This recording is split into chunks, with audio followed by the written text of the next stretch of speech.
And let's talk a little bit about whoever wants to go first. Some of the memories that you had at UH. Like, what are some of the big things that stick out? Because now you're playing for the home crowd, right? What you both wanted to do, you were dreaming about, and now you're actually playing. It's a reality, right? So what were some of the things that you remember the most? Best memories, can be on and off the court or field, whatever you think. Yeah. I mean, most of my memories include this guy. Same here. What started us was we were in the same dorm. And then we had early morning practices, and then we were like, hey, it's dark. He's like, it's dark when we go to practice. You need somebody to walk you. So it's kind of what started us. So I always thought that was kind of cool, like the early morning practices and waking up early, waking up late to alarm and rushing. And like our teammates are like, where are you guys? And like we have this thing in volleyball where we check the locker room at a certain time. If somebody's missing, we're like, okay, we're calling them. Somebody's jumping on their moped and they're going to go grab this person. Got it. So that was kind of a cool like team bonding off the court. And I think the aunties in the stand, like that's a huge, like we just seen one of the aunties like at the store and she's like, they're memorable, like those aunties that are always there. So I'm just living life. All of those little memories. It's not necessarily the big things that happen, but just the day-to-day things. And I mean, that's cool too, the bond that you create with your teammates, right? Like someone that's actually going to go and get you if you're not up or not on time for practice, right? So that's really cool to hear. And then of course you're talking about the aunties that give the lays after the game. They've been there every single game, right? And they're still there. And they're still there. They're so awesome. They're the real MVPs. They're so awesome. The crowd and the fans here, especially for volleyball, right? The volleyball crowd, the volleyball IQ is huge over here. And I don't really know, to be honest, what it's like in other atmospheres. I'm more familiar with football, right? The crowds, but for volleyball, I don't know what it's like in other areas. But everyone hands down says that there's no other like crowd and energy. Totally. So that's something that I'm sure that to this day, those are some of the best memories. It's a huge blessing, to be a part of that. That's awesome. Yes. Now let's switch to playing in Aloha Stadium, which now there's no Aloha Stadium. But hopefully, things start to get rolling so that they can have a permanent home instead of just Ching Field. But anyway, why don't you share some of your memories and what it was like playing at UH for 4 years, right? It was fun. It was definitely a great experience. One that we can talk about when we get older. And just playing in front of your family and your friends.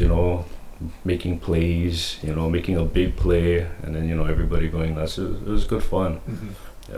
But as far as Chanteal, watching her play was probably my best memories. I remember I used to watch her at the stand sheriff, and I was like, man, I can't believe I'm talking to this girl, like, man.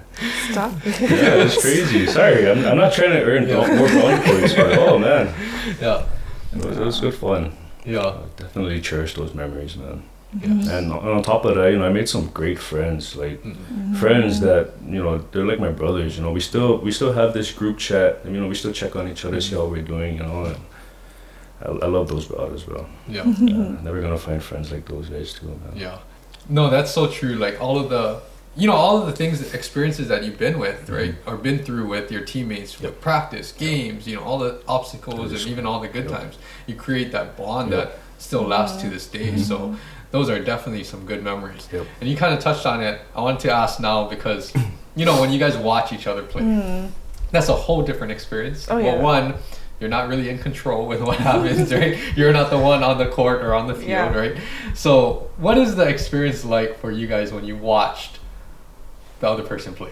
Was it nerve-wracking? Was it exciting? What was it like for you being in the stands now? For me, it was exciting. Like watching him make those big plays was like, that's my man. I'm just kidding. I was always so proud and excited, and just I don't know.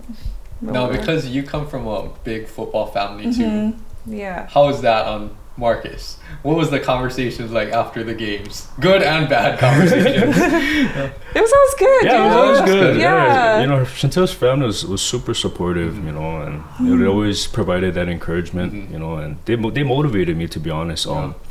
I got to play with Liko Satele, and then unfortunately I didn't get a chance to play with Brashton, but those were two guys football wise that they really motivated me, they encouraged me to be better, to work hard, and really solid brothers too.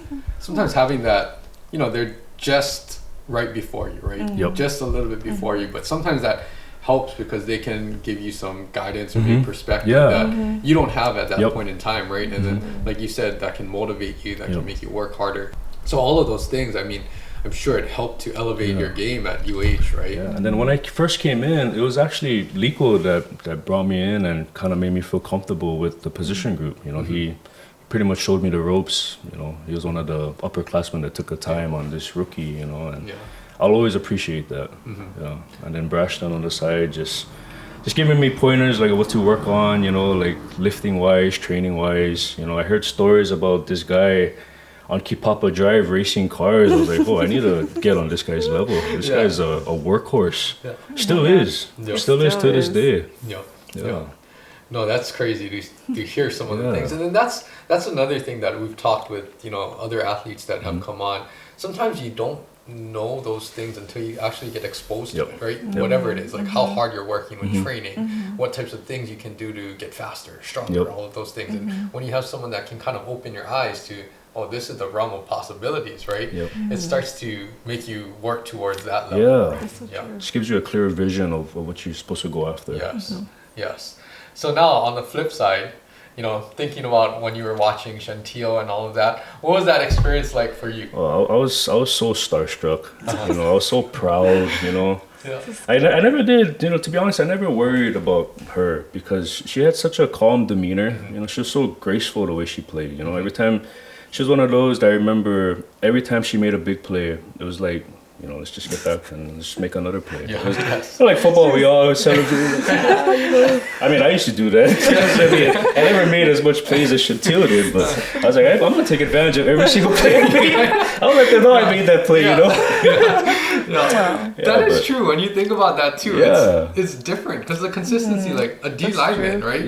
How many sacks you're going to get in a season, right? Versus how many kills she's going to get in a season, right? It's a little different approach, and I never ever thought of it like that too. But the celebration is going to be, way different, right? She would probably get tired of celebrating after every single kill, right? But after you celebrate, you're gonna call out the coach tired.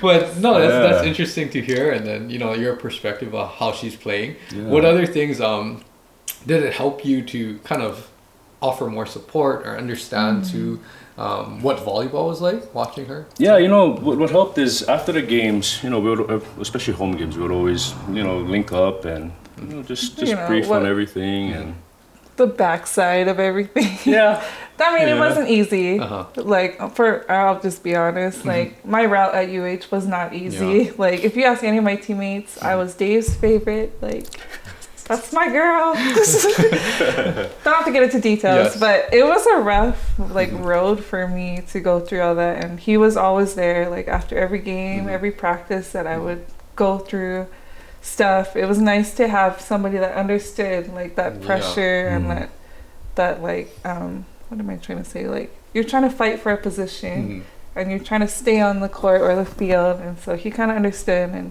was always there for me and built me up, and it made me a better and stronger person today going through all of that. Again, that support is huge, right? That you guys could offer for each other. We were so blessed to have each other to go through that.